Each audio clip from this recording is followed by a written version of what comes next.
माता का नौवां स्वरूप माँ सिद्धिदात्री।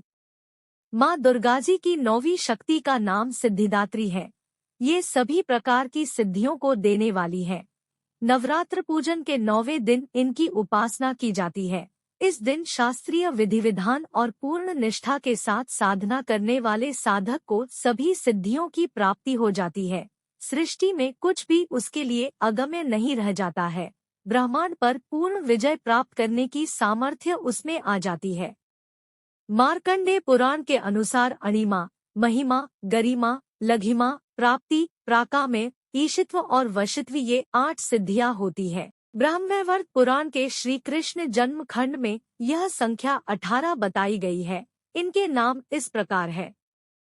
माँ सिद्धिदात्री भक्तों और साधकों को ये सभी सिद्धियां प्रदान करने में समर्थ है। देवी पुराण के अनुसार भगवान शिव ने इनकी कृपा से ही इन सिद्धियों को प्राप्त किया था। इनकी अनुकंपा से ही भगवान शिव का आधा शरीर देवी का हुआ था। इसी कारण वे लोक में अर्धनारीश्वर नाम से प्रसिद्ध हुए। माँ सिद्धिदात्री 4 भुजाओं वाली है। इनका वाहन सिंह है। ये कमल पुष्प पर भी आसीन होती है।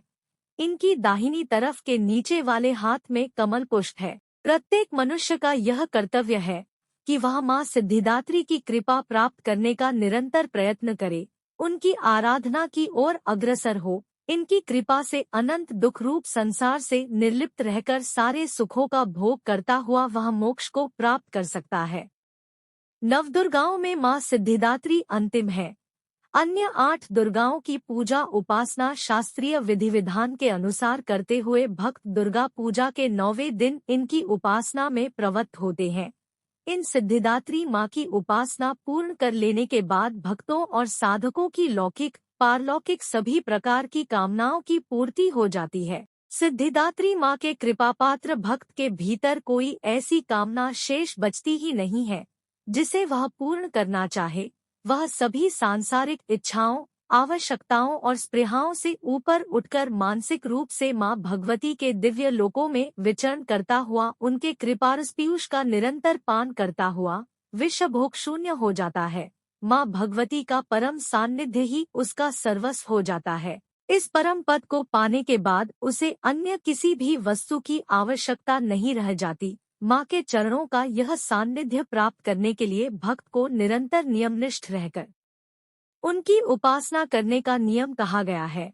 ऐसा माना गया है कि माँ भगवती का स्मरण, ध्यान, पूजन हमें इस संसार की असारता का बोध कराते हुए वास्तविक परम शांतिदायक अमृत पद की ओर ले जाने वाला है। विश्वास किया जाता है कि इनकी आराधना से भक्त को अणिमा, लधिमा, प्राप्ति, प्राकाम्य, महिमा, ईशित्व, सर्वकामावसायिता, दूर श्रवण, परकामा प्रवेश, वाक्सिद्ध, अमर्थ भावना सिद्धि आदि समस्त सिद्धियों नव निधियों की प्राप्ति होती है। ऐसा कहा गया है कि यदि कोई इतना कठिन तप न कर सके तो अपनी शक्तिनुसार जप, तप, पूजा अर्चना कर माँ की कृपा का पात्र बन सकता ही है। माँ की आराधना के लिए इस श्लोक का प्रयोग होता है। माँ जगदम्बे की भक्ति पाने के लिए इसे कंठस्थ कर नवरात्रि में 9वीं के दिन इसका जाप करने का नियम है। या देवी सर्वभूतेषु माँ सिद्धिदात्री रूपेण संस्थिता। नमस्तस्यै नमस्तस्यै नमस्तस्यै नमो नमः।